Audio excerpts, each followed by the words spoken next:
All right, folks, so I want to do a quick review real quick on different types of rear spacers for a 5th gen Toyota 4Runner. I have a 2017 4Runner TRD Off-Road. I just recently installed the ProComp 2¼ inch front spacer. I didn't want to go with the full 3 inch because I wasn't planning on doing any kind of upper control arm modifications. So I wanted to kind of keep the spacer lift kind of somewhat modest, just so I can make sure I get proper caster numbers out of the factory stuff. This is not going to be an off-roaded vehicle, so this is going to be a road clean, but hey, we want it to look nice anyways. So this was the first one I came across. Honestly, the price point was great. It's a metal 1½ inch spacer. It would look nice with a 2¼ inch ProComp spacer on the front. So I decided to give it a shot. Picked it up for 60 bucks on eBay. Got here relatively quickly. And this is a pretty common design. I've seen this one out there quite a bit in my research.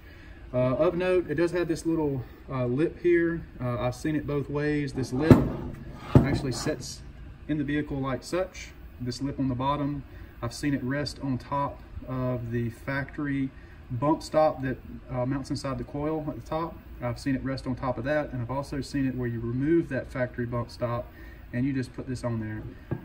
The way this fastens in, there's a hole. They want you to run a bolt from the top inside your frame and run the bolt through this hole, put a nut on the back side to secure it, because it is a little bit of a heavy piece, and I can see how it could be problematic as I've already been kind of fooling around with my rear suspension.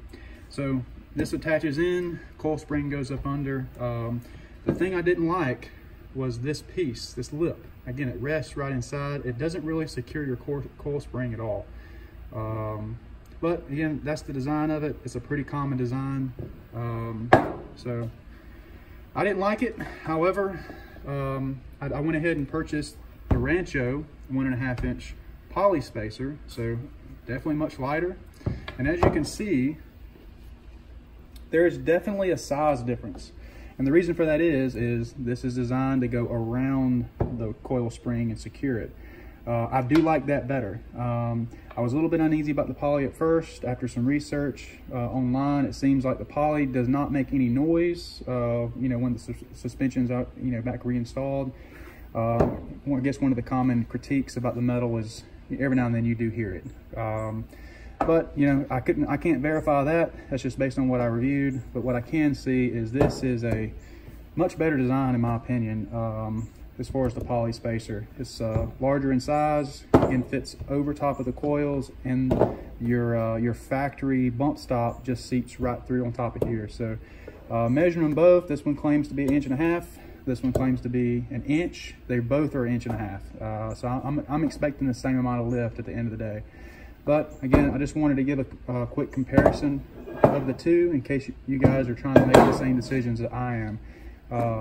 But my personal opinion, spend the $80, go with this one versus the $60 and go with that one. So anyways, more videos to follow.